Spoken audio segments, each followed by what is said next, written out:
Salut à toi et bienvenue sur ma chaîne Alternative Éduc. C'est ma première vidéo et j'aimerais donc t'expliquer pourquoi je fais cette chaîne. Donc en fait, je me lance dans la folle aventure de me mettre à mon compte, de me mettre en tant qu'éducatrice spécialisée en libéral. C'est pas très courant, mais voilà, ça existe. Donc j'aimerais vraiment t'emmener sur les différentes étapes de ce processus et, euh, et te montrer un peu ce que c'est la vie quotidienne d'une EduxP en libéral.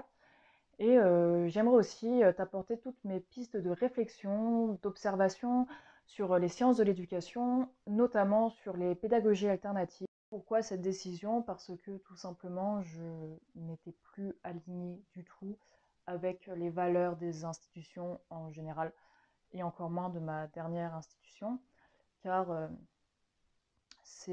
en fait, le social en France maintenant doit donner des chiffres à plus haut pour pouvoir avoir des subventions. Et donc, pour avoir ces chiffres et prouver qu'on aide tant de personnes ou qu'on a une capacité d'accueil de tant de personnes pour telle problématique, on est obligé de faire du chiffre, de la rentabilité. Et du coup, ce n'est plus du tout qualitatif, mais c'est quantitatif. Et ça ne correspond pas du tout à pourquoi moi, j'ai voulu devenir éducatrice spécialisée.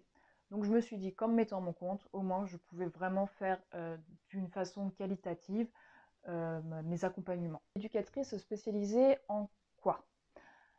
Alors moi, personnellement, je veux me spécialiser dans les apprentissages et les pré-apprentissages, donc tout ce qui est lecture, calcul, écriture, mais de façon alternative, c'est-à-dire pas les apprentissages qu'on voit à l'école maternelle ou au CP ou à l'école primaire, au collège, mais vraiment des apprentissages centrés sur l'enfant, sur ses besoins à lui, et sur là où il en est et ce qu'il veut faire en fait. Et aussi ses centres d'intérêt, parce qu'on le sait tous, je pense, si tu t'en fiches du sujet, si tu n'as pas d'intérêt à ce sujet, tu vas pas apprendre, tu vas pas retenir.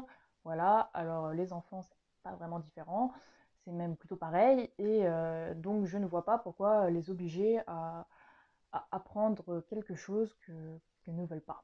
Je veux baser cette pédagogie euh, sur l'environnement, sur la nature, sur la protection de la nature.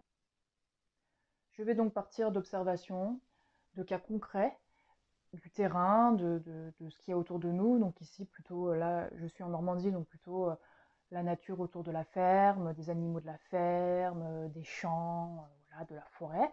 Et de là, on va aller petit à petit vers les apprentissages.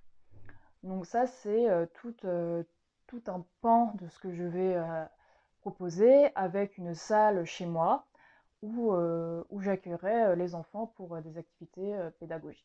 Alors, je tiens à préciser que là, on va changer de cadre parce que c'est ma première vidéo YouTube, comme je disais, et j'ai changé de décor et j'ai carrément changé de jour parce que je l'ai tourné en 2 fois. Donc je savais pas trop comment faire, donc j'ai choisi de refaire une petite vidéo pour te dire qu'on change de décor et que je suis désolée de ça.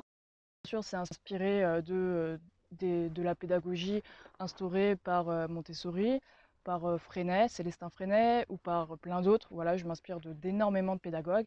Et donc là, on vient à la deuxième partie en fait de cette chaîne, qui est vraiment le partage de mes réflexions, le partage de mon cheminement, parce que pour moi, un éduc se remet toujours en question en fait. Donc j'ai pas de réponse. Déjà, en fait, mon accompagnement, il est basé selon la personne, donc à chaque fois, il diffère. Et en plus, je n'ai pas de réponse préconçue, je n'ai pas tout ça. Je veux te faire découvrir vraiment ces pédagogues, les lectures qui vont avec, mais aussi des cas concrets de comment on met en place ces pédagogies, donc à travers ce que moi je mets en place. On peut voir par exemple que Montessori, il y a une boutique qui s'appelle Montessori Store. Ils font de superbes choses, hein, mais c'est vrai que quand on n'a pas les moyens, c'est un peu hors de prix.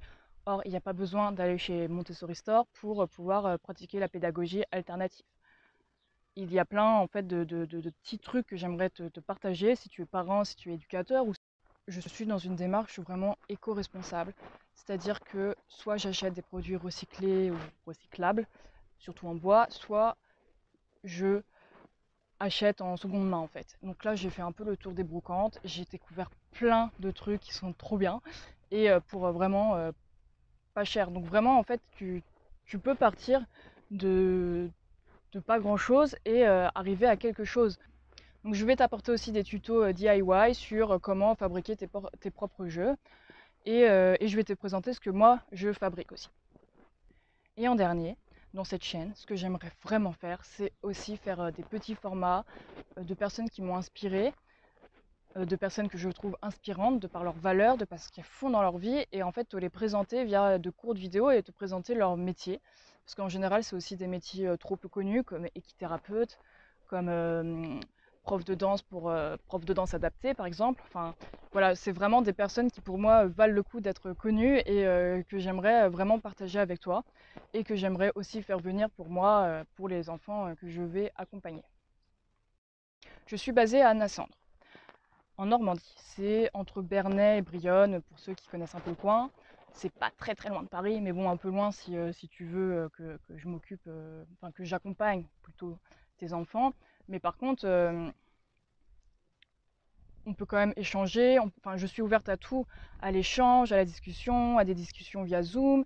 Dernièrement, on m'a demandé d'être co-formatrice pour une formation qui sera destinée du coup à des instituteurs, institutrices de grandes sections maternelles début CP ou CP pour qu'ils commencent les pré-apprentissages et les apprentissages de manière alternative, donc avec ces pédagogies. Je suis aussi dans la peau de la formatrice pour adultes et du coup je veux aussi leur apporter de manière ludique tout ce que moi, ce qui me passionne en fait et leur partager, les accompagner là-dedans dans ce processus et donc d'être dans la peau de la formatrice, ça me fait vraiment penser à comment je vois la formation pour adultes aussi, outre la formation pour enfants, entre guillemets la formation et, euh, et ça aussi je veux vraiment le travailler pour proposer d'autres formations accessibles aux parents, accessibles aux éducateurs. Pour ça, que je veux aussi faire d'autres formations pour t'apporter à toi, éducateur, à toi, parent, à toi, personne qui veut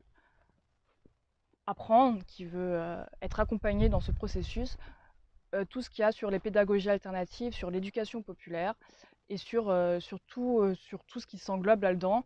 C'est encore moi. J'espère que la vidéo que t'as quand même plu, même si c'est ma première et que je pense que les transitions et tout, c'est pas trop ça, mais je te promets de m'améliorer pour la suite. Et donc n'hésite pas à t'abonner et à laisser un petit commentaire et je te souhaite une belle soirée.